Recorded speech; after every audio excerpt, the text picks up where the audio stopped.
ప్రణీత్రావు కేసులో మరో సంచలనం బయటకు వచ్చింది. అధికారికంగా ట్యాపింగ్ కేసు నమోదు చేశారు హైదరాబాద్ పోలీసులు. టెలిగ్రాఫ్ యాక్ట్ ని జత చేరుస్తూ నాంపల్లి కోర్టులో మెమో దాఖలు చేశారు.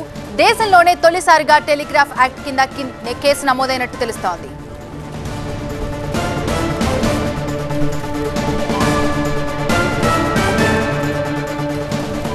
ఇక దీనికి సంబంధించి మరింత సమాచారం మా ప్రతినిధి విజయ్ అందిస్తారు. విజయ్, అధికారికంగా దీనిపై కేసు నమోదు చేసినట్టు తెలుస్తుంది పోలీసులు. అలాగే టెలిగ్రాఫ్ యాక్ట్ కింద కూడా మొట్టమొదటిసారిగా దీన్ని చేర్చినట్టు తెలుస్తుంది. దీనికి సంబంధించి పూర్తి అప్డేట్స్ ఏంటి?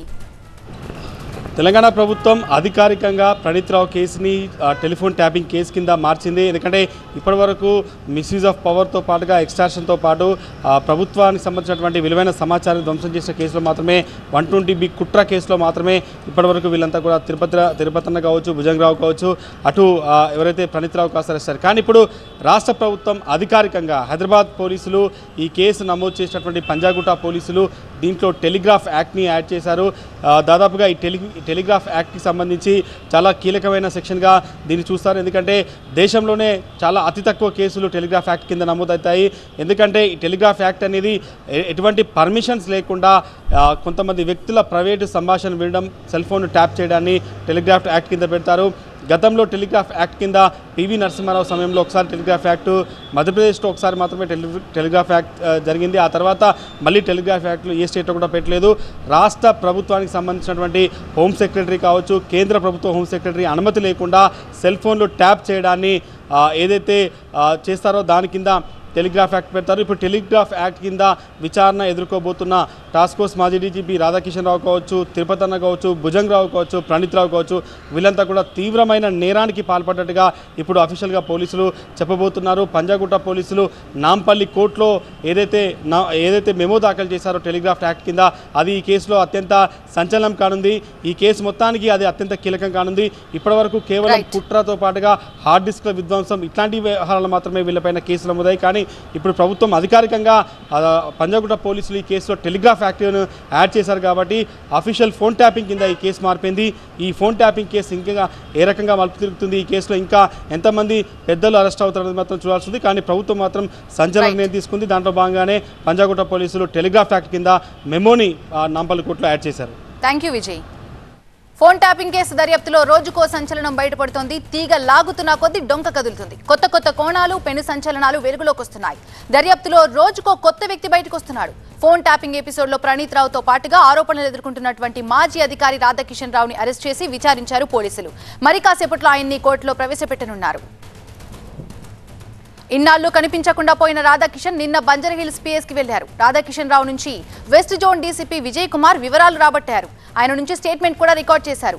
ప్రణీత్రావుతో సంబంధాలు, ఎంతకాలంగా ఫోన్ ట్యాపింగ్ జరుగుతుంది, ఏ ప్రాంతాల్లో ట్యాపింగ్ కి పాల్పడ్డారు, ట్యాపింగ్ సమాచారాన్ని ఎవరికి పంపించారు అనే కోణంలో కూడా విచారించారు. ఇవాళ రాధాకిషన్ రావుని కోర్టులో ప్రవేశపెట్టనున్నారు పోలీసులు. దీనికి సంబంధించి మరింత సమాచారం మా సీనియర్ కరెస్పాండెంట్ రంజిత్ అందిస్తారు. రంజిత్, ఇప్పటి వరకు రాధాకిషన్ రావు దగ్గర నుంచి ఎలాంటి ఇన్ఫర్మేషన్ రాబట్టగలిగారు పోలీసులు? అంటే గాంధీ ఆసుపత్రిలో వైద్య పరీక్షలు ముగిసిన తర్వాత ప్రస్తుతం ఈరోజు కోర్టుకు హాలిడే కావడంతో మెజిస్ట్రేట్ నివాసానికి మాజీ డీసీపీ రాధాకిషన్ రావుని తరలిస్తున్నారు. ప్రస్తుతం మనం చూడొచ్చు మాజీ డీసీపీ రాధాకిషన్ రావును ఇక్కడ నుండి కొంపల్లిలో ఉన్నటువంటి మెజిస్ట్రేట్ నివాసానికి తరలిస్తున్నారు. ఈ మొత్తం ఫోన్ ట్యాపింగ్కి సంబంధించిన వాటి విషయంలో మాజీ డీసీపీగా ఉన్నటువంటి రాధాకిషన్ ఇన్స్ట్రక్షన్స్ని తాము ఫాలో అయ్యామన్నటువంటి విషయాన్ని ఇటు అడిషనల్ డీసీపీ భుజంగరావు కావచ్చు, ఆ తర్వాత తిరుపతన్న, ఆ తర్వాత డిఎస్పీ ప్రణీత్రావు వీరంతా కూడా ఇక్కడ రాధాకిషన్ రావుకి సంబంధించిన పేరు చెప్పిన క్రమంలో దాదాపు నిన్న మధ్యాహ్నం నుండి కూడా నేను విచారించారు. 24 గంటలు గడువు ముగియడంతో కూడా ప్రస్తుతం నేను మెజిస్ట్రేట్ ముందు హాజరుపరుస్తున్నారు.